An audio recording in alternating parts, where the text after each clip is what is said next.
as he said, he's preparing the speech for the Allstate group. They're starting a new club, and he's trying to whoop up so that the people there will like join in droves. Right, Tim? Yeah.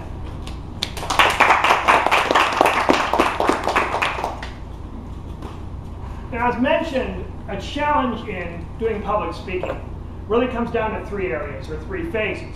Now, if you've been here for a while, you've probably heard this before. Pat's probably, I know Pat has heard it before. If you're new, it's important because as you go through these three phases, you become a little bit tenser, a little bit tenser, a little bit worried, because there's an instinctual reaction that you have at your very inner core that happens. And it's called the freeze, flight, or fight reaction. Anyone heard of this? Anyone know this? You've heard of it? Well, if you've been here last time, for the last time I did this speech, you probably have heard of it. If you haven't heard of it, those are the three reactions you have to any stress or any challenging situation. You either freeze, or you flight, or you fight. Now, the problem with public speaking is that your first reaction is to freeze. And it's real difficult to talk this way. And real difficult to get anything done. And if you've ever seen new speakers, or if you are a new speaker, you might recognize this pose. It's pretty common. The next instinct, of course, is fight, is to fight, which is, sayonara, I'm out of here. For obvious reasons, that's not a great way to speak either. There are some people who try it, but not effective. Sometimes people they act like they're trying to flee. You see them, they're always kind of trying to get out of there, but they can't. But the third reaction is probably what you're stuck, because you've gotten through your first two reactions, right? You thought, okay, I can't freeze, and I can't flight, so what's left? Fight. So, quite often, new speakers, or people who are in an uncomfortable environment, you see them a little bit protective of their environment. You want to make sure the audience doesn't get too close. They don't get too close to the audience. So they're always on that fight situation. And as you go through the three phases, this kind of wraps up a little bit more. The first phase of any speech you do, any public speaking, is something that if you're in a business environment like Allstate, probably not a big deal. Probably not that much stressful, not as much freeze, flight, or fight, because it's just not a big deal. It's not challenging, it's not a problem. And the first phase is simply content. What you're going to talk about.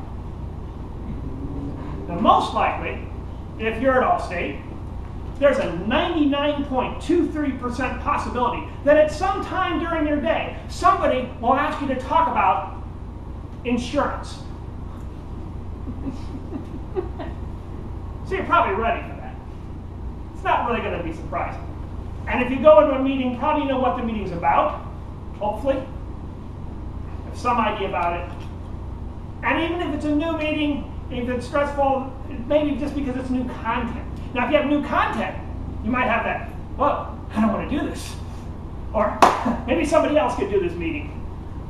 Or nobody better ask me any challenging questions because I'm ready for it. That's the content situation. So it's not as big a deal. Now, Toastmasters is an okay place to practice content, but since content is that biggest stress, not a big deal. It's when you come to the second phase that the rubber really kind of meets the road.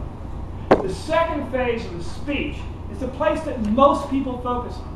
Most people think about. When they think about speaking, they think about that second phase. In fact, Toastmasters, the book you just got, with the Competent Communication Manual, is all about that second phase.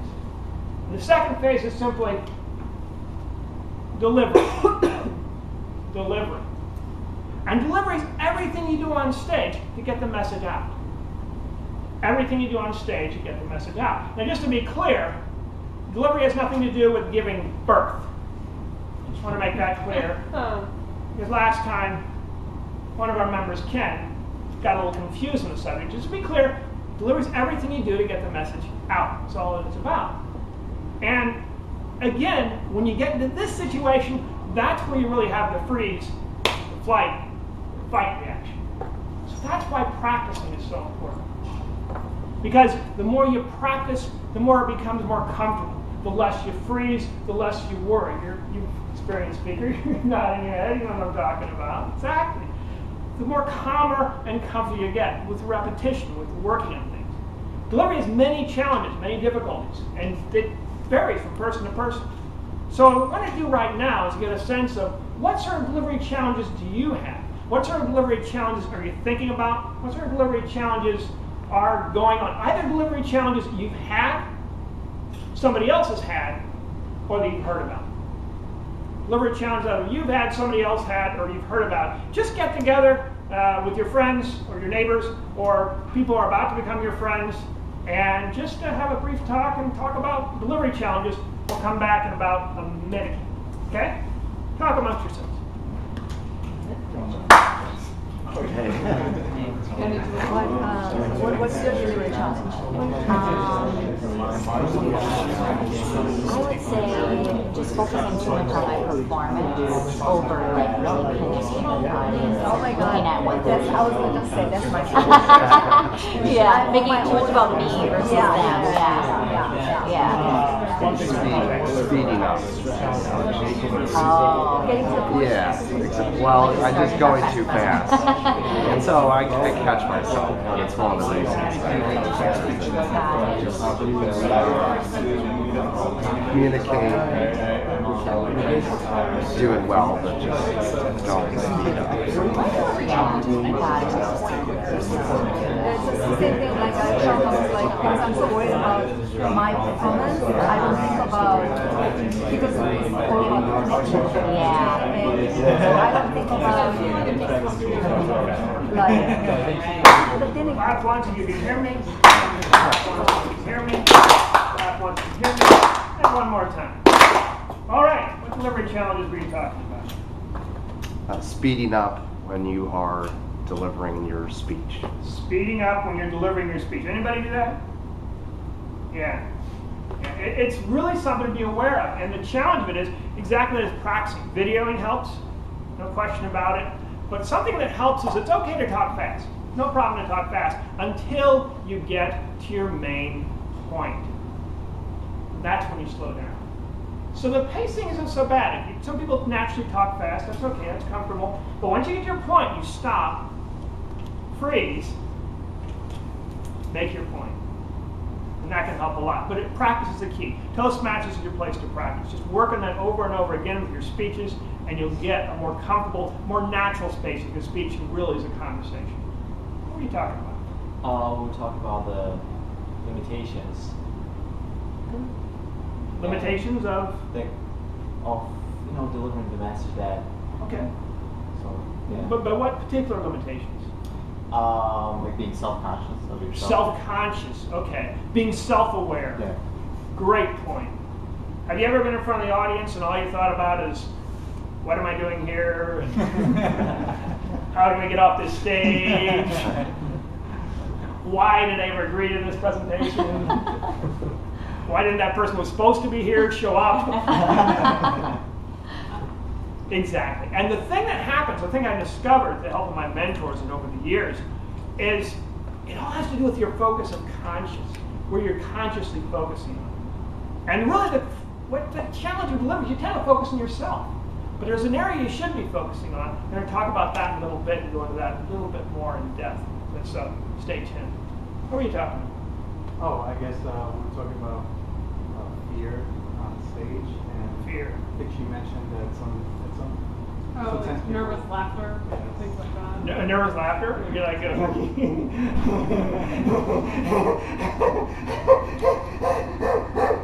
something like that? Yeah, that can happen. And again, it's related to what you're talking about, that nervous, and it has to do with the wrong focus. A lot of people have that. All right, a few more. What are you talking about? Going on tangents. Going on Trying to tangents. support my main point by saying wait. Well, that's when you make the great mistake that I've made before. You think where everything you say is important. Ever done that? You think, I'm up here, I'm the speaker, everything I say is important, and no, it's not. And there's a way to deal with that. It's just really to focus in advance on what's important, what's key to your subject. When in doubt, leave it out.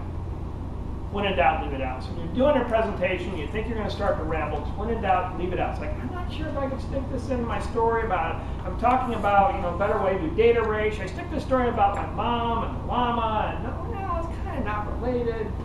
Leave that part out. Okay, now so far, only talked about content and delivery. And that tends to be where most people spend a lot of their time focusing. Because you think, okay, there's content, what I'm going to say, right? And then there's delivery, me on stage saying it. And you think, that's it. That's all it's done. But there's an important area that's left out. An important area that many people forget about. But when you forget about, you get into that situation of the fear, in that situation of just not really knowing what you're doing on stage. And that, quite simply, is become more aware of your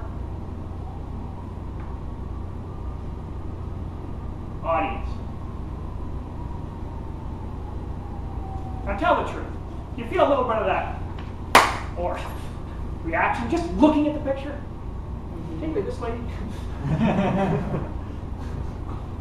There's something that happens when you get in front of an audience.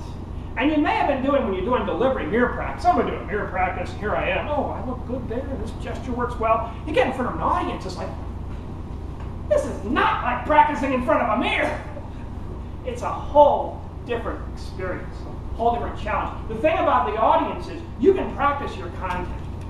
You can work on your content, no problem. You can even work on delivery by yourself. You don't need anybody else for that. You cannot practice audience by yourself. Toastmasters is your place to safely practice audience. Because there's the good way of practicing audience in Toastmasters, and there's the bad way of practicing audience. And that's just showing up cold to your meeting and hoping everything will magically go well. And all the directors and partners and anybody else at a high level will magically say, I understand, it's a new experience, okay, it's a little bit fumble, it's a major client, it's a major situation, but it's okay. They don't understand. It won't go well if you didn't practice. Only way to get better at audience and being in front of an audience is practicing Toastmasters, your place to practice. But I've also covered just the tip of the iceberg with audience. In touch with what you talk about fear, the most important thing to focus on when you're up in front of your audience is your audience. If you're getting afraid, you're nervous, you're focusing on the wrong thing.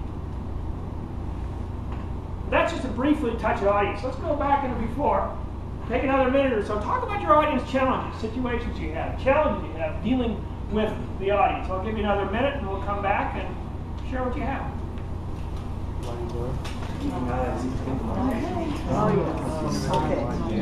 Well, I just think sometimes I feel a little too distracted. Looking bored or You say everything I want. Okay, you go first next time. You go first next time. No. Right, audience looks bored, what do you do? Like, that's a challenge, right? Okay, definitely, because then you definitely come wrong. I guess my problem with the audience is more related to what we'll do is if you're meeting, presenting with people, and you have a chance to show it on a screen like that, do that, give up a presentation afterward, because people flip through. And they yes, and then they're not lose your focusing on attention. what Exactly. you're What happens? You can hear me. That's what I'm saying. You can hear me. You can hear me. And one more time. I heard a fantastic peal of laughter coming out, and I've got to know what was going on back here. But what was happening? What was funny? Audience. Anything related to They audience? have the Sonia was saying she always spoke first, and then she said everything I wanted to say. So I was like, you go first next time. You speak first. Well, that's a challenge too. That's a way to deal with the situation. What were you thinking about? What were you thinking about audience? I sometimes am a little bit overconfident in speaking, thinking that whatever I have to say is pretty interesting, but maybe the audience doesn't think that, and they can't wait for me to stop. So. Have you ever done that where you think you've got the most fantastic presentation ever known to man, woman, or child, and you get up there and deliver these golden tones, and you look at people and they're like, and they're looking at this and they're saying, Exactly. It's about being aware of your audience. And it's a good example of what happens when you focus on yourself versus focusing on your audience. Know who you're talking to.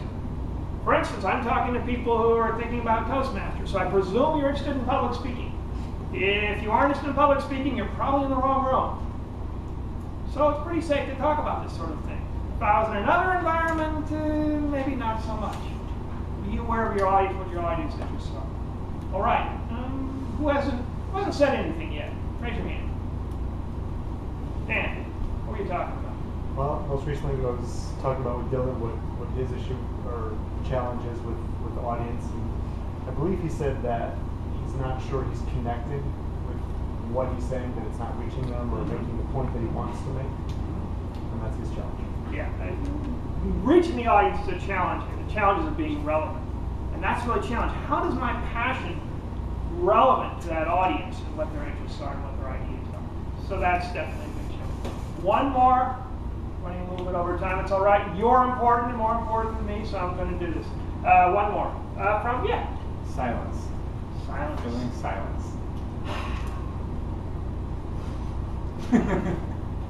Don't want to feel the silence.